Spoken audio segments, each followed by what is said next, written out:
Admiral Jin Ho Kim sat very still in his chair. The meeting room was huge, bigger than any building he had seen on Earth. The walls went up so high that clouds formed near the ceiling. 12 different alien species sat in their special seats, each one thinking they were better than everyone else. Jin Ho looked at his two friends sitting next to him. Ambassador Yu-Na Park was reading something on her tablet. Her face showed no worry, but Jin Ho knew she was nervous. General Wu Jin. Li sat with his arms crossed, watching the aliens with careful eyes. All three of them wore simple blue uniforms that looked plain next to the fancy clothes and strange bodies of the other species. The meeting was supposed to be about trade. Humans wanted to sell their food and buy metal from other worlds. It should have been easy and boring. But Jin Ho felt that something bad was about to happen. A huge reptile stood up from a chair made of crystal. This was Counselor Vrextar of the Hegemony. His people called themselves the Vrexians. They looked like giant lizards that walked on two legs. Vrextar was bigger than the others, with dark green scales and yellow eyes that never blinked. When he moved, his claws made scratching sounds on the floor. Vrextar had been watching the humans all day. He did not like them. Humans had been in space for only 50 years, but they had already built cities on 20 different worlds. They made friends with smaller alien species that the Vrexians wanted to control. Worst of all, humans would not. Bow down and say the Vrexians were their masters. Humans, Vrextar said. His voice was like rocks grinding together. We have watched your people spread across the galaxy like a disease. You build where you should not build. You trade with species that belong to us. You act as if you are equal to those who have ruled space for thousands of years. The room became quiet. Other aliens leaned forward to listen. The depth singers lived in water and looked like giant squids. The thought weavers were made of living crystal that changed colors when they thought. The energy shepherds looked like balls of light in metal suits. All of them had seen this happen before. A new species would join the galaxy, refuse to follow the old rules, and then get destroyed by the Vrexians. Jin Ho did not move. Yuna stopped reading and looked up. Wu Jin's hand moved closer to his weapon, but he did not touch it. The Hegemony offers you a choice, Vrextar continued. You can be smart and accept our generous offer, or you can be stupid and face the consequences. The alien pressed a button on his chair. A big screen appeared in the air above them. It showed a list of demands written in the human language. Jin Ho read it quickly and felt his stomach turn cold. You will give us control of all your outer colonies, Vrextar said. You will send us 40% of everything you make in your factories. You will ask our permission before you build anything new or go anywhere new. You will pay us this tribute every year for the next 100 years. The list went on and on. Humans would become slaves in everything but name. They would work for the Vrexians and give them almost half of everything they made. Their children would grow up knowing they were not free. And if we refuse? Yuna asked. Her voice was calm and polite, but Jin Ho could hear the anger underneath. Vrextar smiled, showing teeth as long as human fingers. Then we will destroy your worlds one by one until you change your minds. We have done this many times before. Ask the Kalari. Oh wait, you cannot. There are no Kalari left to ask. Some of the other aliens shifted in their seats. The Kalari had been a peaceful species that loved art and music. The Vrexians had wiped them out completely 50 years ago when they refused to become slaves. We have the largest fleet in the galaxy, Vrextar said. We have weapons that can turn entire planets into glass. Your people have small ships and weak weapons. You cannot fight us and win. No one can. Jin-Ho looked at his friends. Yuna was thinking, hard, her fingers tapping on her tablet. Woo-Jin was still watching the aliens, memorizing their faces and positions. Both of them waited for Jin-Ho to speak first. "We need time to think about your offer," Jin-Ho said finally. Vrextar laughed. It sounded like breaking glass. "Time? Very well. You have 72 hours to give us your answer. Do not take too long. My patience has limits." The three humans got up and left the meeting room. They walked down a long hallway without talking. Other aliens watched them go, some looking sorry for them, others looking happy that the proud humans would soon be put in their place. When they reached their private rooms, Jin-Ho locked the door and turned on a special machine that would stop anyone from listening to their conversation. Then he pulled out a communication device that looked like a normal tablet but was much more powerful. "Command, this is Admiral Kim," he said into the device. "We need to talk to the president right now." The screen lit up with the face of an old woman sitting behind a big desk. President So Young-han looked tired, but her eyes were sharp and alert. "Jin-Ho, what is the situation?" she asked. "They want us to become slaves, Madam President. Complete surrender of our outer colonies, 40% tribute, total control over our expansion. The alternative is systematic destruction of our worlds, President."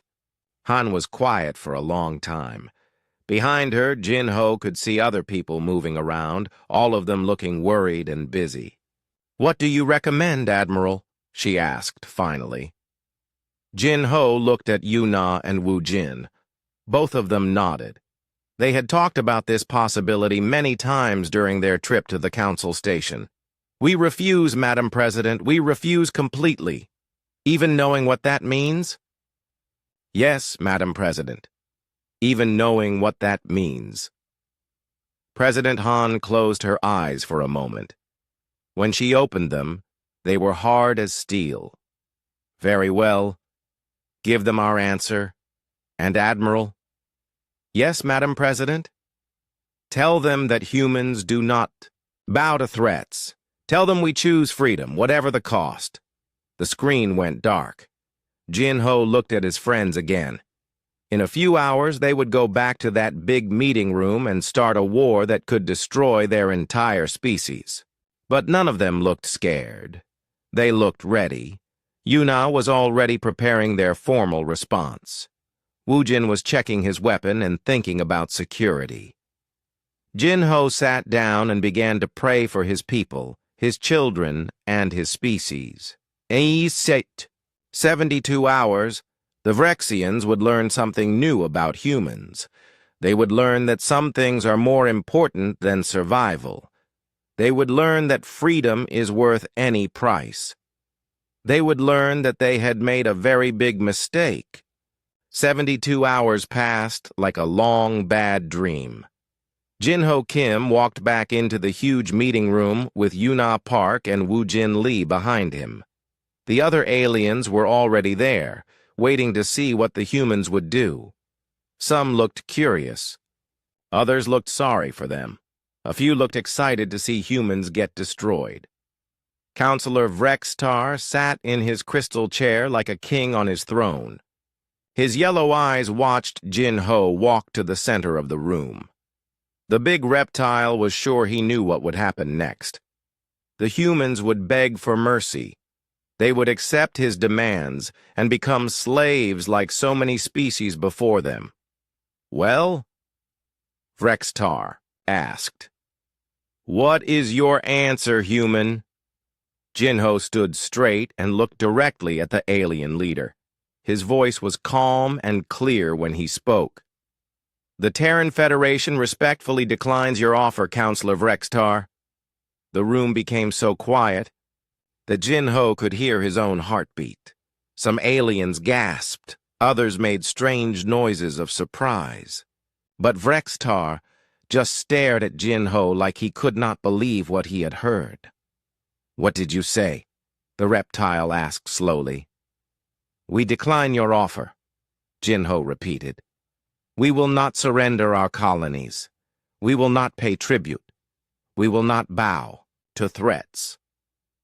Vrextar's scales began to change color, turning from dark green to angry red. His claws scraped against the crystal arms of his chair, making horrible screeching sounds. "You refuse?" he hissed. "You actually refuse?" "Yes," Jin-Ho said simply. The reptile stood up so fast that his chair cracked under the pressure. He was 3 times taller than Jin-Ho and probably 10 times heavier.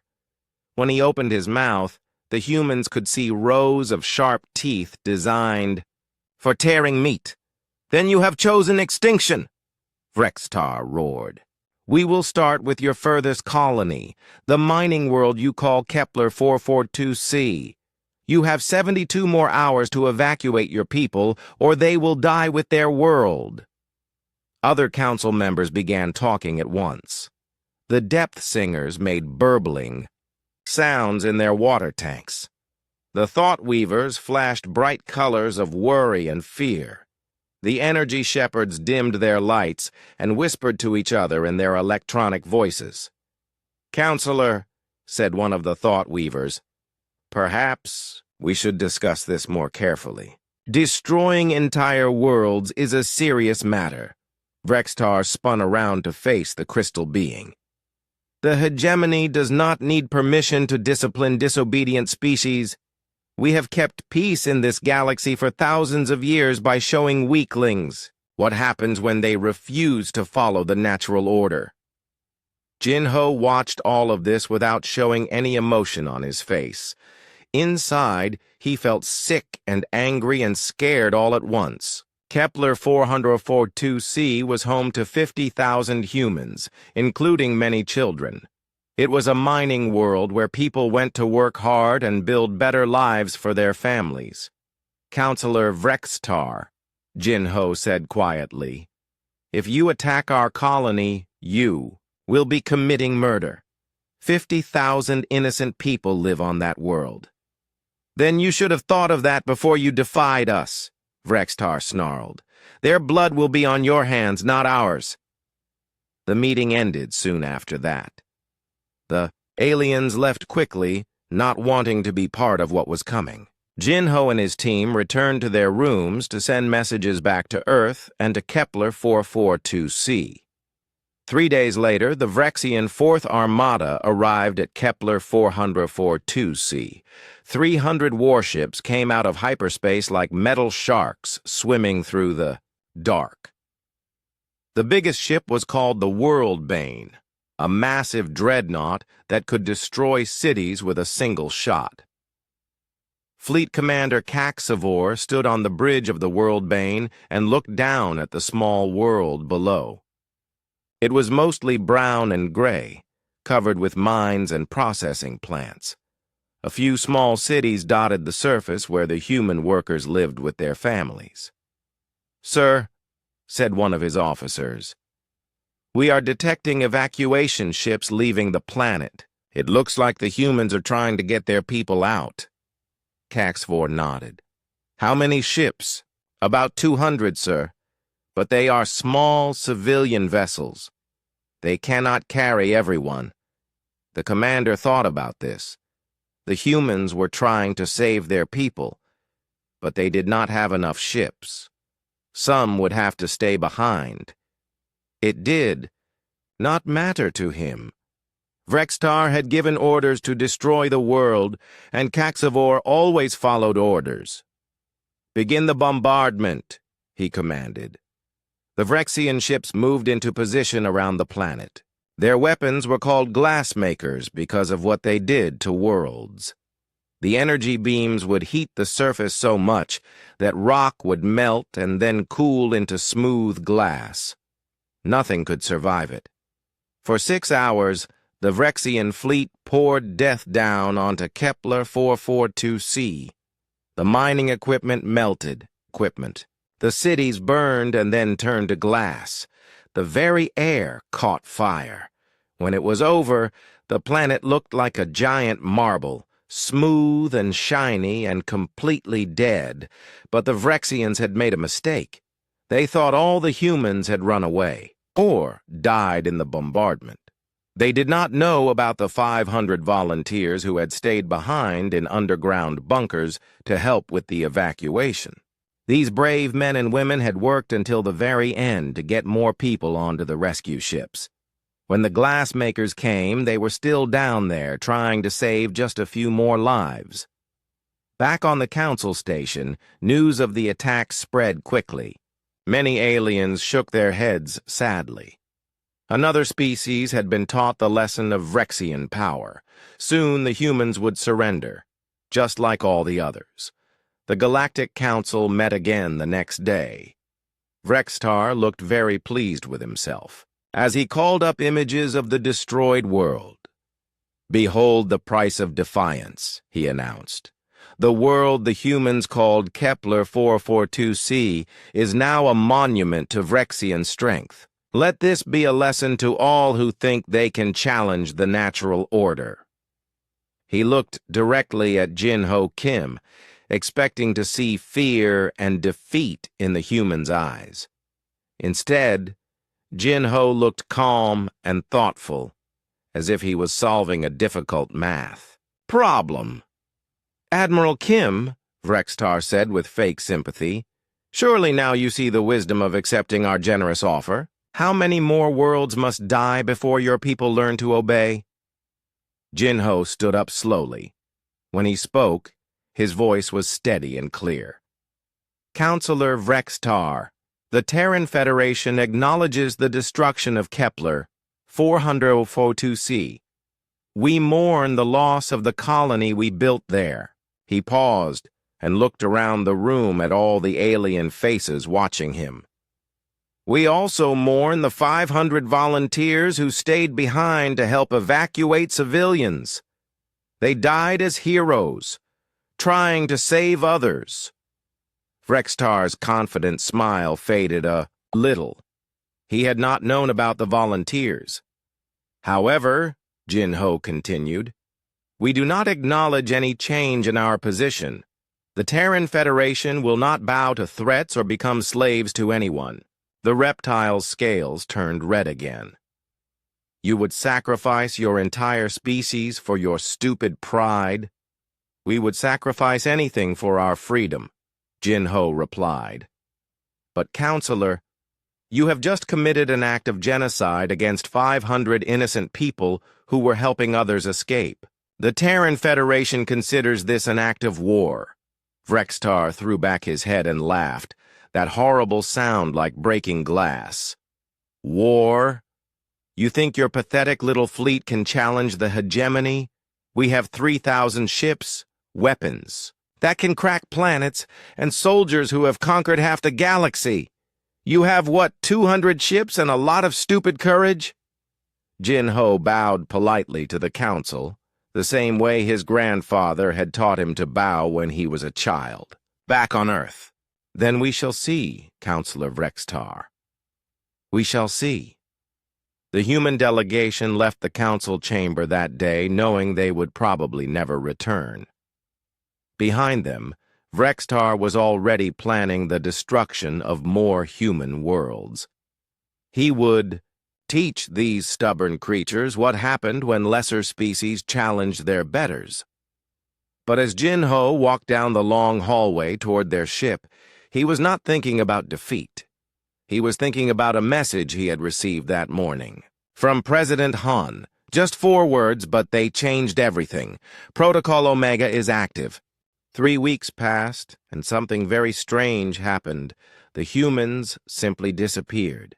Every Vrexian scout ship that went to human space found nothing. The colonies were empty. The trade routes were silent. The communication stations that usually buzzed with human voices were dark and quiet. It was as if the entire human species had just vanished from the galaxy. On the council station, other aliens began to whisper among themselves. Had the humans run away completely? Had they all killed themselves rather than face Vrexian punishment? No one knew, and this made everyone nervous. Vrexitar was furious. He had expected the humans to gather their small fleet for one last desperate battle. He had planned to destroy them completely and then take over all their worlds. Instead, he was fighting ghosts and shadows. "Find them!" he roared at his commanders. "I want every human world searched. I want every asteroid belt scanned. They cannot just disappear." But the humans had done exactly that. In hidden bases scattered across the galaxy, they were carrying out the most desperate plan in their species' history. Mi-young Choi worked 18 hours a day in a secret facility, built inside a large asteroid in the Tau Ceti system. She was an intelligence officer, which meant her job was to gather information and plan secret missions. But now she was helping coordinate something much bigger. The asteroid base looked like a small city from the inside. Thousands of people lived and worked there, all of them doing their part in Protocol Omega. There were engineers and scientists, soldiers and doctors, teachers and farmers. Everyone had a job to do. Mi-young sat at a desk covered with computer screens and communication equipment. She was talking to other secret bases scattered across human space, making sure everyone was working together. "Tau base to Vega Station," she said into her microphone. "How is the evacuation going?" A tired voice answered from hundreds of light years away. "Vega Station here. We have successfully moved all civilians from the outer colonies to deep space habitats. No one was left behind." Mi-young checked another name off her list. For the past month, humans had been quietly moving their entire population to hidden locations. Giant space stations were built in the dark spaces between stars. Generation ships were loaded with families and sent to distant corners of the galaxy. Mobile habitats were disguised as space rocks and parked in asteroid fields. The most amazing part was how well they had hidden everything. For 50 years, ever since their first contact with alien civilizations, humans had been preparing for this day. They had watched other species get conquered or destroyed by the Vrexians. They had learned from each defeat. While other aliens built beautiful cities on planets, humans had secretly built factories in space. While others showed off their powerful warships, humans had pretended their fleet was small and weak. While others fought wars for territory, humans had prepared to fight a very different kind of war. "Mi-young," called a voice from across the room. Director Hyunwoo Nam walked over to her desk. He was in charge of the entire Tau base operation, and he looked like he had not slept in days. "What is the status report?" he asked.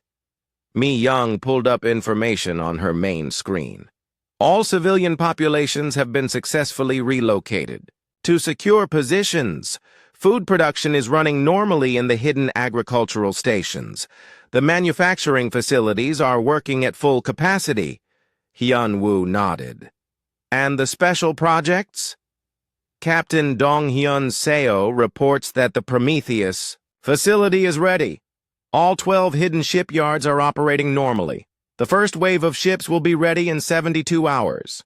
The director smiled for the first time in weeks. The Prometheus facility was humanity's greatest secret. From the outside, it looked like an ordinary merchant convoy, just some cargo ships moving slowly through space. But inside, it was the most advanced shipyard humans had ever built. For 20 years, Captain Dong-hyun Seo had commanded this floating factory. He was a quiet man who loved engineering more than anything else. His job was to build ships that could do things no alien had ever imagined. "Sir," said one of Seo's engineers, "the quantum computers are showing green lights across all systems. The new ships are ready for their first test flights." Dong-hyun looked out through the huge windows of the shipyard at the 12 vessels. floating in the construction bay. They were not large, about the size of human destroyers, but they were completely different from any ship that had ever been built. These ships had no metal hulls that could be torn apart by enemy weapons. Instead, their outer layer was made of a special material that could repair itself in seconds. They had no traditional engines that could be damaged. Instead, they used quantum drives that could move faster and turn sharper than anything in the galaxy. Most importantly, each ship had an artificial intelligence brain that could learn and adapt during battle. The computers could watch enemy tactics and figure out new ways to fight them. They could share information with each other instantly, so all 12 ships would fight like one giant organism. "How long before the Vrexians find us?" asked one of the engineers. "They will not find us," Dong Hyun said calmly. "We have been preparing hiding places for 50 years. But it does not matter if they find us or not. In 3 days, we will go to them." Back on the council station, Vrextar was getting more and more angry. His scouts had searched 100 human worlds and found nothing but empty buildings. His spies had tried to intercept human communications and heard only silence. His greatest enemy had simply vanished. "Perhaps they all ran away," suggested one of his advisors. "Maybe they loaded their entire population onto ships and fled to another galaxy." "Impossible," Vrextar snarled. "No species has that many ships. And where would they go? We control all the major hyperspace routes." But deep inside, the reptile commander was starting to worry. In all his years of conquering other species, he had never seen anything like this.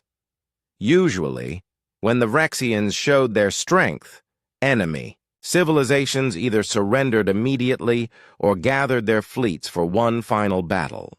They did not just disappear.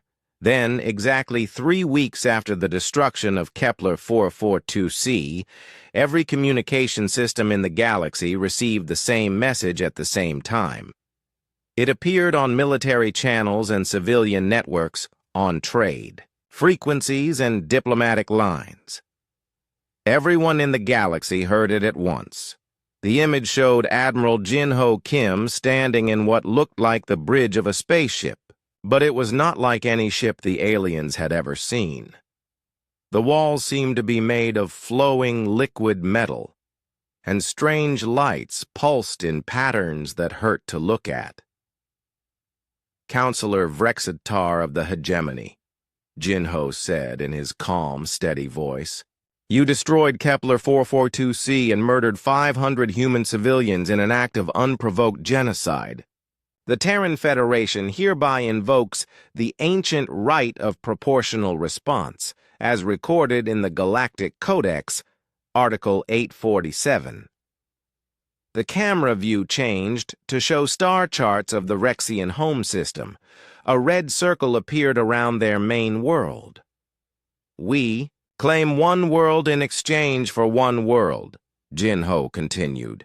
"You have 72 hours to evacuate the civilian population of Hegemon Prime. This is the only warning you will receive." The transmission ended, leaving the galaxy in stunned silence. On the council station, Vrextar stared at the blank screen with his mouth hanging open. The right of proportional response was an ancient law that no one had used in over 1,000 years. It said that if one species committed genocide against another, the victim had the legal right to respond with equal force. But the law only mattered if you had the power to enforce it. "Hegemon Prime?" whispered one of Vrextar's officers. "They are threatening our homeworld? The most defended planet in the galaxy?"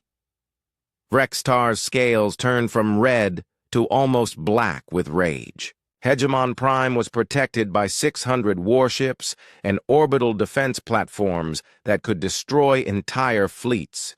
The planet itself had ground-based weapons that could hit targets while they were still light years away. The humans had just declared war on the most powerful military force in the galaxy. With their pathetic little fleet of 200 ships, they were threatening to destroy a world that had never been conquered in 10,000 years of warfare. Vrextar began to laugh. It started as a chuckle, then grew into the horrible sound of breaking glass that meant the reptile was truly amused.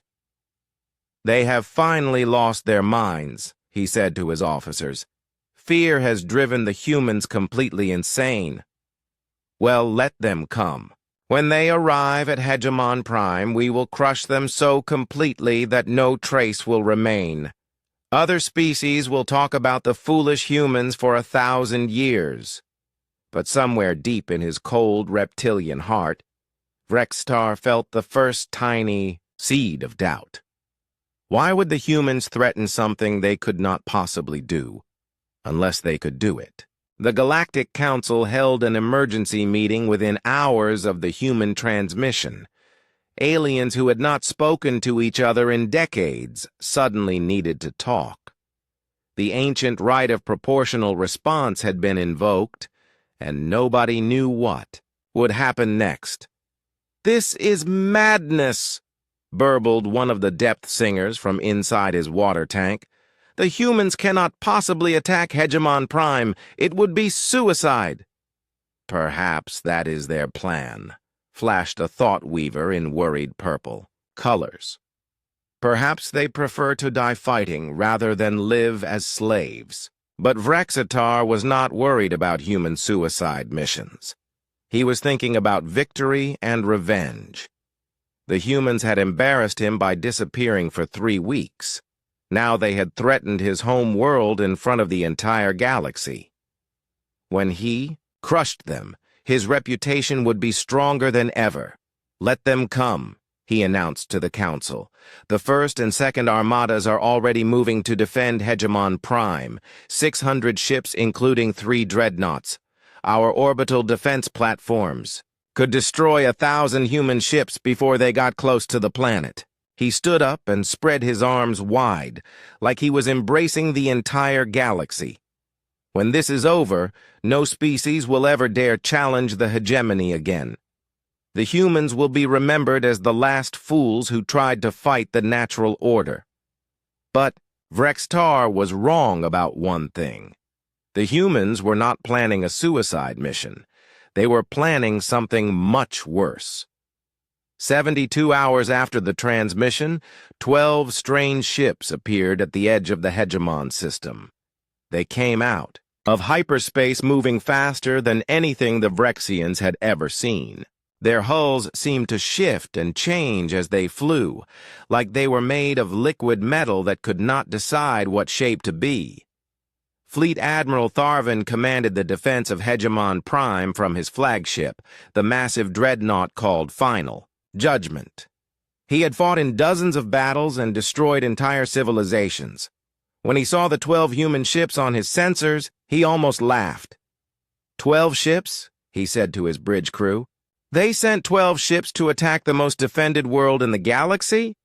The humans truly have lost their minds." But his sensor officer looked confused. "Sir, I am getting strange readings from those vessels. Their energy signatures do not match any known human technology." "It does not matter what technology they have," Tharvin replied. "Numbers win battles, and we outnumber them 50 to 1. The Admiral gave the order to attack. The Vrexian First Armada moved forward like a metal tide. 300 warships accelerated toward the tiny human force, their weapons charging and their crews eager for an easy victory.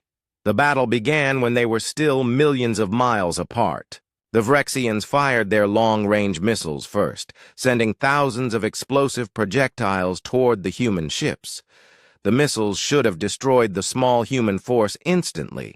Instead, something impossible happened. The human ships began to dance. Captain Dong-hyun Seo watched the battle from the bridge of his flagship, a vessel he had named the Probability Storm. The quantum computers were processing information faster than any organic brain could think. The artificial intelligence was learning Vrexian tactics and adapting in real time. "Enemy missiles incoming," reported his AI companion, a voice that sounded like a young woman but thought faster than 1,000 humans. Analyzing flight patterns, calculating optimal evasion paths. The 12 human ships moved in ways that defied the laws of physics as the aliens understood them. They turned without slowing down. They accelerated in directions that should have been impossible.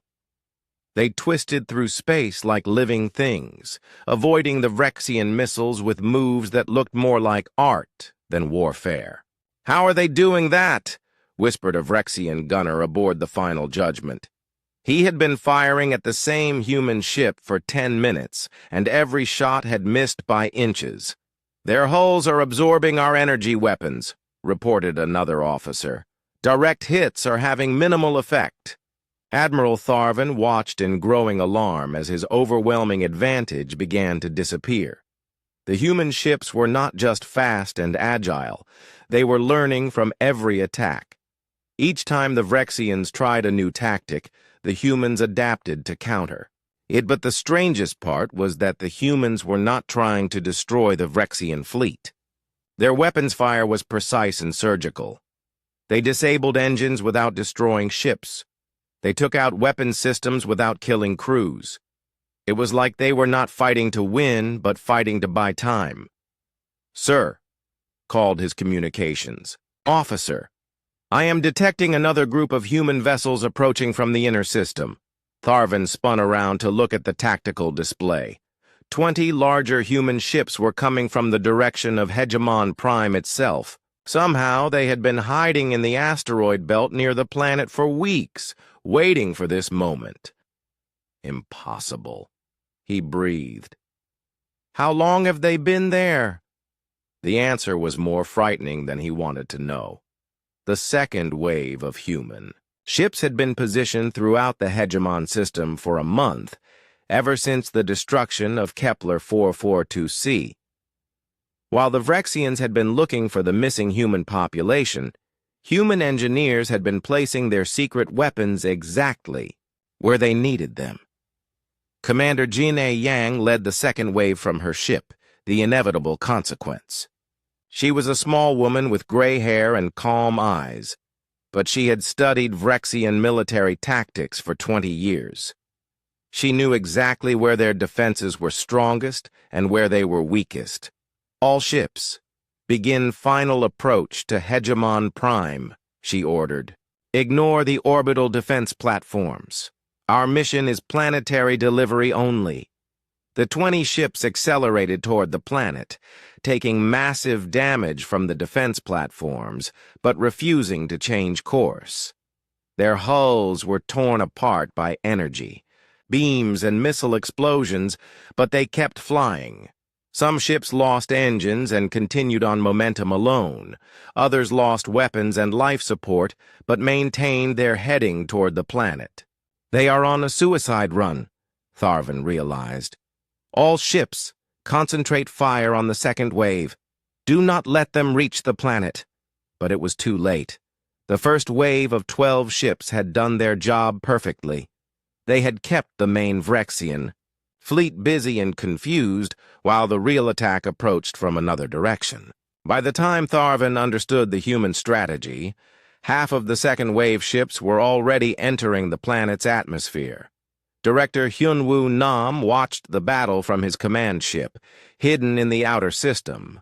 His job was to coordinate the entire operation and make the final decision. The artificial intelligences were providing him with constantly updated probability calculations, but the choice was still his to make. "Sir," called one of his officers, "Commander Yang reports that her ship is critically damaged but still on course. She is requesting permission to execute Ash Protocol." Hyunwoo closed his eyes for a moment. Ash Protocol was the final option, the weapon that would end this war forever. Once it was used, there would be no going back. "Tell me the casualty estimates one more time," he said quietly. Hegemon Prime has a population of 2.3 billion Vrexians, the officer replied. Our intelligence suggests that approximately 60% are non-combatant civilians. The evacuation ships have removed less than 5% of the population. And if we do not use Ash Protocol, the Vrexian fleet will eventually overwhelm our forces. They will then proceed to glass every human world, one by one, until our species is extinct. Hyun-woo opened his eyes and looked at the display showing Hegemon Prime, a blue and green world that had been home to billions of living beings for millions of years. In a few minutes, he would give an order that would end all of that forever. All units, he said into his communication device, you are authorized to execute Ash Protocol. May God forgive us all. On the surface of Hegemon Prime, Jin Ai-Yang's ship crashed into the largest city with the force of a small meteor. But the crash was not the weapon.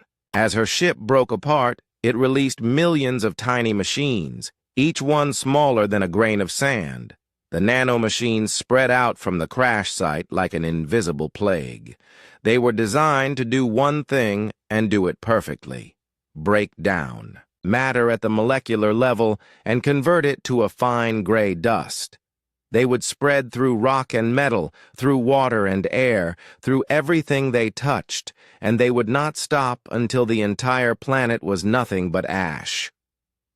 The Vrexian. Defenders on the ground tried to fight the nanomachines with flamethrowers and acid sprays, but you cannot burn or dissolve something that small. Within hours, the gray dust was spreading across continents. Within days, it would cover the world. Admiral Tharvin watched his home planet begin to die and finally understood what the humans had done. This was not a military attack. This was the complete annihilation of an entire world carried out with scientific precision. All ships, he ordered in a voice that shook with rage and fear, pursue the retreating human vessels. They must pay for this atrocity.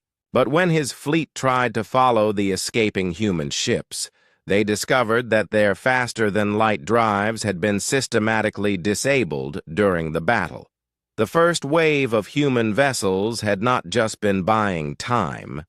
They had been carefully targeting the FTL engines of every Vrexian ship in the system. The entire First Armada was stranded in their own home system, forced to watch their civilization's heart crumble to dust. The death of Hegemon Prime took exactly 72 hours, just as the humans had promised.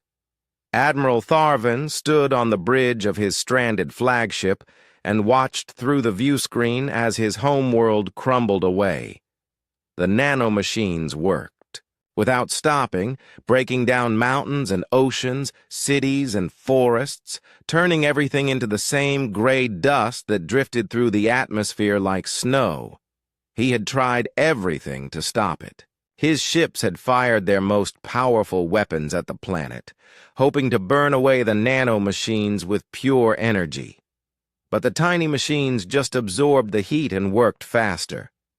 He had sent down teams of soldiers in protective suits, but the nanomachines ate through the suits in minutes. There was no way to fight an enemy you could not see, could not touch, and could not kill.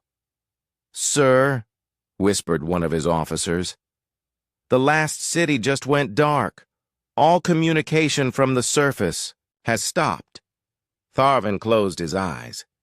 His wife had lived in that city. His children had played in its parks. His parents were buried in its ancient cemetery. Now it was all dust, blowing in the wind of a world that no longer existed. When he opened his eyes, he saw that Hegemon Prime looked like a smooth gray marble, floating in space. 2.5 billion Vrexians had lived there that morning. Now there was nothing but ash and silence. The news spread across the galaxy faster than light itself. Every species with communication technology received the same message within hours. The humans had done the impossible. They had destroyed the Vrexian home world completely and utterly. On the council station, the emergency meeting had been going on for 3 days straight. Aliens who had not left their chairs were surviving on emergency food supplies and stimulants. Nobody wanted to miss what happened next. Counselor Vrextar had not moved from his crystal throne since the attack began. He sat there like a statue. His scales faded to a dull gray color. His yellow eyes stared at nothing, and he had not spoken a word since the first reports arrived. "The Hegemony Fleet is requesting emergency assistance," announced one of the depth singers. "Their ships are stranded in the Hegemon system with no faster-than-light capability." "How many ships?" asked a thought weaver. 600 vessels, including 3 dreadnoughts, the entire first and second armadas. The council chamber filled with whispered conversations in dozens of alien languages. The Vrexian fleet had been the largest military force in the galaxy. If it was trapped and helpless, the balance of power had just shifted dramatically. "What about the human fleet?" asked an energy shepherd. "Where are they now?" "Unknown," replied the depth singer. "They disappeared again after the attack. Our long-range sensors cannot locate any human vessels." That was when Admiral Jin-Ho Kim walked into the chamber. He came alone this time, without Yuna Park or Woo Jin Lee. He wore the same simple blue uniform he had worn weeks ago, but something about him seemed different. His face was calm, but his eyes held a weight that had not been there before. The chamber became completely silent as he walked to the center of the room. Every alien present watched him with a mixture of fear, respect, and curiosity. This was the representative of the species that had just done something no one thought was possible. Jin-Ho stopped in front of Vrextar's throne and bowed politely, the same respectful bow he had given before the war began. "Counselor Vrextar," he said in his quiet, steady voice, "the Terran Federation has fulfilled its legal obligation under the right of proportional response. One world for one world, as was promised. We consider this matter closed." Vrextar finally moved. His great reptilian head turned slowly toward the human, and when he spoke, his voice was barely a whisper. "You killed them all," he said. "Every man, woman, and child. 2.5 billion innocent lives." Jin-Ho met his gaze without flinching. "You killed 500 innocent volunteers who were trying to save others. You glassed an entire world to make a point. You promised to do the same to every human colony until we surrendered." "That was different," Vrextar protested weakly. "That was war." "No," Jin-Ho replied. "That was genocide. This is proportional response." The human turned to address the entire council. His voice carried clearly through the vast chamber, reaching every alien present. "The Terran Federation seeks peaceful coexistence with all galactic species. We want to trade with you, explore alongside you, and build a better future together. We have no desire to conquer or control anyone."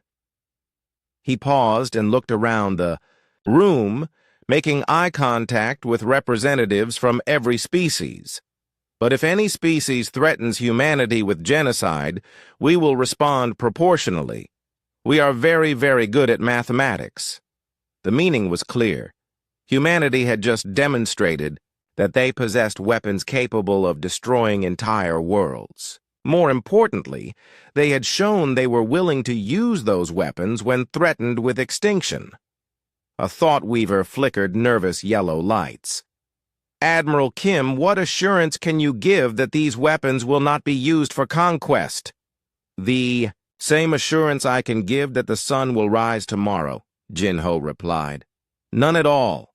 But consider our history. In 50 years of galactic contact, humanity has never attacked a species that did not attack us first. We prefer to build rather than destroy. But you can destroy, said an energy shepherd. You have proven that. Yes, Jinho admitted. We can destroy. The question each species must ask itself is simple. Do you want humanity as a friend or as an enemy? The choice, as always, is yours. With that, the human admiral bowed once more to the council and walked out of the chamber. Behind him, the aliens began talking at once, their voices creating a cacophony of different languages and concerns. But the message had been received clearly by everyone present. Humanity had introduced a new concept to galactic politics, mutually assured destruction. Attack humanity and your own species might cease to exist. In the weeks that followed, the galaxy began to change. The Vrexian hegemony, leaderless and with their main fleet stranded, could no longer threaten other species into submission. Several smaller civilizations that had been enslaved for centuries began to declare their independence. The Depth Singers, who had been neutral for thousands of years, sent a diplomatic mission to establish formal relations with humanity. The Thought Weavers offered to share their crystalline technology in exchange for human quantum computers. Even the mysterious energy shepherds began to communicate with human scientists. But the most important change was in how the galaxy thought about war itself. For millennia, the strong had preyed upon the weak because they could. Now, every species had to consider the possibility that their victims might possess the power to destroy worlds. Admiral Jinho Kim returned to Earth a changed man. The weight of 2.5 billion deaths would stay with him for the rest of his life, but he also carried the knowledge that humanity was now truly safe. No species would risk genocide against humans again. President So Young-han met him at the spaceport in Seoul. She looked older than when he had left, and her eyes held the same weight that his did. Was it worth it? She asked quietly as they walked through the crowds of celebrating humans. Jinho considered the question carefully. In the distance, he could see children playing in a park, laughing and running without fear. They would grow up in a galaxy where humanity was respected, not because they were loved, but because they were feared. Ask me in 100 years, he said finally. When these children have children of their own, and they live in a galaxy where no one dares to threaten them with extinction. The president nodded. They both understood that they had crossed a line that could never be uncrossed. Humanity had become something new in the galaxy, a peaceful species that could wage war more terrible than any conqueror. Years later, Ambassador Yuna Park would establish the first permanent human embassy on the Council Station. The Galactic Council would be reformed, operating on principles of consensus rather than domination by the strongest species. The ruins of Hegemon Prime became a memorial world, visited by beings from across the galaxy who wanted to understand the price of genocide. A simple plaque was placed in orbit around the dead world, written in every known galactic language. Here lies Hegemon Prime, destroyed in proportional response to the unprovoked murder of innocents. Let all who visit remember. Peace is precious, but freedom is worth any price. The galaxy had learned a new lesson about humanity that day. They were the most peaceful of species when treated with respect. But when threatened with extinction, they became the most terrifying force the universe had ever seen. The choice, as Admiral Kim had said, was always yours. And now, finally, the galaxy understood what that choice really meant.